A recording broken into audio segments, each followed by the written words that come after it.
매일 하나님 만나 말씀을 만나 공급받는 매일 만나 시간에 오신 성도 여러분, 하나님과 행복한 동행하는 하루가 되길 축복합니다.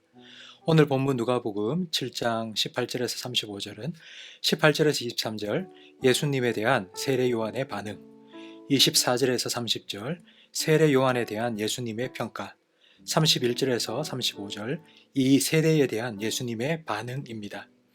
세례 요한은 제자 둘을 예수님께 보내 오실 그분이 당신입니까? 아니면 다른 일을 기다릴까요? 라고 질문합니다. 세례 요한이 이 질문을 한 이유는 예수님에 대한 확신이 없었기 때문입니다. 예수님께서는 병을 고치고 귀신을 쫓아내고 맹인을 보게 하고 죽은 자를 살리고 가난한 자에게 복음을 전하는 자신에 대해 전하라고 하십니다. 이 소문은 이미 많이 들었을 겁니다. 그럼에도 세례 요한이 예수님에 대한 확신을 갖지 못한 건 자기가 생각했던 예수님과 달랐기 때문입니다. 세례 요한은 광야에서 검소한 생활을 하면서 회개의 세례를 선포했습니다. 그러나 예수님은 세례 요한과 정반대의 방식으로 사역하셨습니다.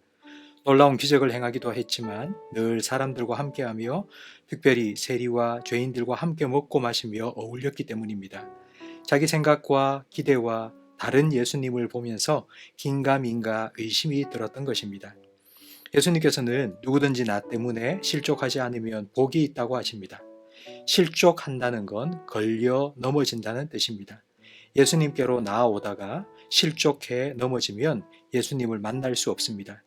그런데 이렇게 걸려 넘어지게 하는 장본인은 예수님이 아니라 자기 자신입니다.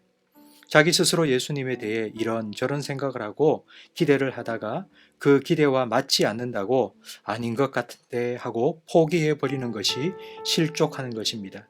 내 생각이 예수님을 맞추면 실망하고 실족합니다.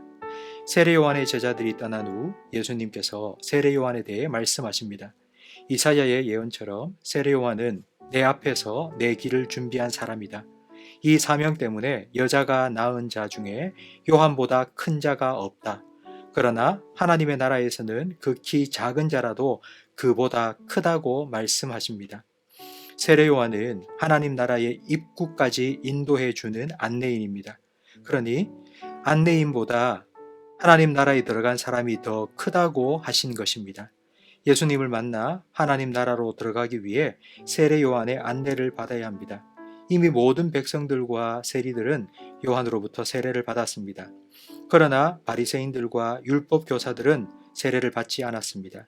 하나님 나라로 안내받기를 거부하고 하나님 나라에 들어가라는 하나님의 뜻을 저버린 것입니다. 예수님께서는 이들을 아이들의 놀이로 비유하십니다.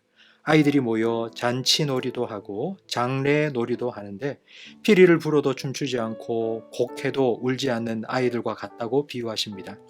세례 요한이 광야에서 지내며 회개하라 외치니 귀신 들렸다고 하고 예수님은 사람들과 함께 먹고 마시니 죄인들의 친구라고 비난했습니다.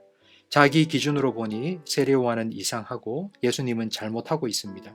자기 잣대로는 요한도 틀렸고 예수님도 틀렸고 자기 자신만 옳다는 것입니다. 그러나 지혜는 그 자녀로 인해 옳다함을 얻습니다. 예수님께서 어떤 분이신지 내 생각으로 판단하지 말고 예수님의 말씀을 듣고 예수님의 능력을 경험해야 알 수 있습니다. 함께 나눌 기도 제목입니다. 예수님을 더 많이, 더 깊이 알아가게 해달라고, 그래서 믿음에 실족하는 일이 없게 해달라고 기도하시기 바랍니다.